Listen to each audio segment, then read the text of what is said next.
How's it going, YouTube? I'm the knife addict, and I got a knife that crippled my bank account, but had to have it. Brown Yeager, M3 or V3, and got a sugar-free review coming. Check it out. Here we go. It didn't come with the box; it just came with the zipper pouch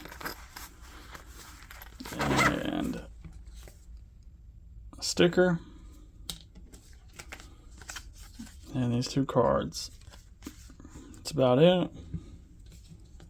Oh, this action oil's in there too.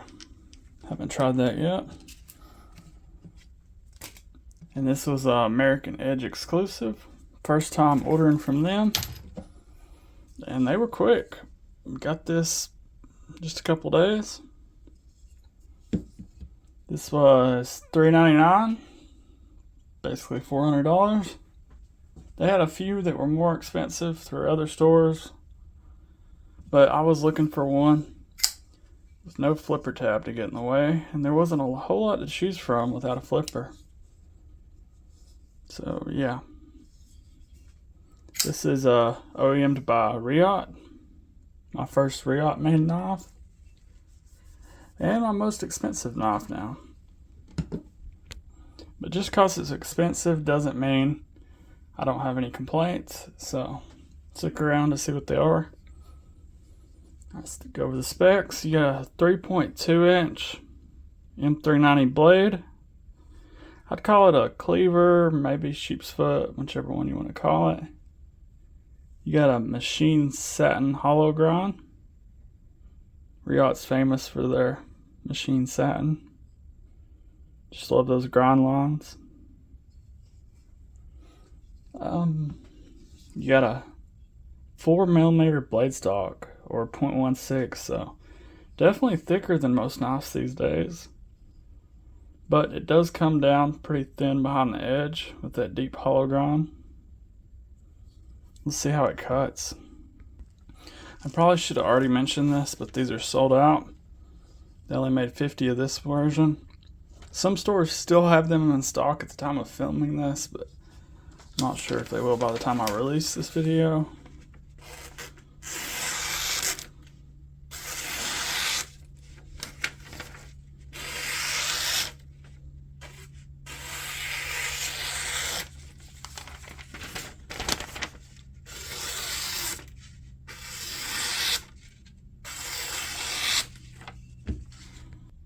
So finally, I've got a lot of dull knives in the past couple weeks, but this one actually has a good edge.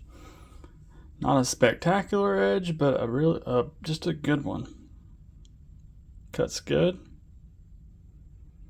With 4mm blade stock, it's only going to cut so well. You got an overall length of 7.5 inches. So right in that medium to full size range. About the perfect EC size, I would say. But that's different for everybody. Let's do some size comparisons. Got the Kaiser Cormorant. A little bit smaller. Migron Carix. A little bit bigger.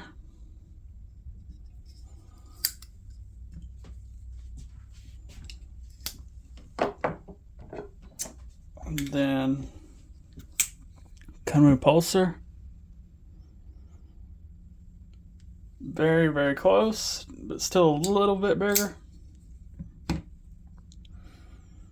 And the Devo Mash. It's also just a little bit bigger.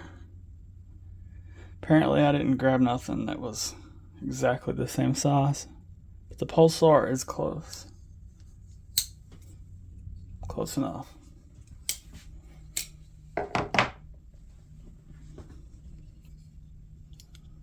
You got a 4.4 inch handle, 0.57 inches wide, and the close width in the pocket from here to here is 1.4 inches. Body screws are T8. Your pivot's a T15, which I have not seen before, but cool. You got a weight of 4.55 ounces. There is no weight relief on the inside, but since the outside has these inlays in it, it's kind of a cutout on the outside. So, could it weigh a little bit less? Yeah, but it's not bad. 4.55 is a good weight. And you do have a milled titanium clip. Semi-deep carry. It is right-handed only though. And you got this Gecko camo carbon, my first camo carbon knife. Wasn't my first choice, but I do like it. Would I rather have the red and black St. Nick's? Yeah. Or maybe even the DLT version, which was like a bronze dark matter or something like that. There's so many of them, I can't even put them all up on the screen, but I'll put a few of my favorite ones up. Of course, the rest of the knife is titanium, including the screws and hardware. Got a little bit of blue anodized on the pivot. And this is the new pivot. On the older models, they didn't have this. That's one of the things they changed. And they also changed it from a straight frame lock to kind of a modified frame lock / bolster lock, hybrid. Don't know what you exactly call this. Let's check it out. It is a frame lock, but it's just covered up with the carbon. Good lockup. You're about flush, looks like. There could be a little bit more access, but it's easy to do. And of course, your only deployment option is the thumb hole. Really nice detent. Don't flick it.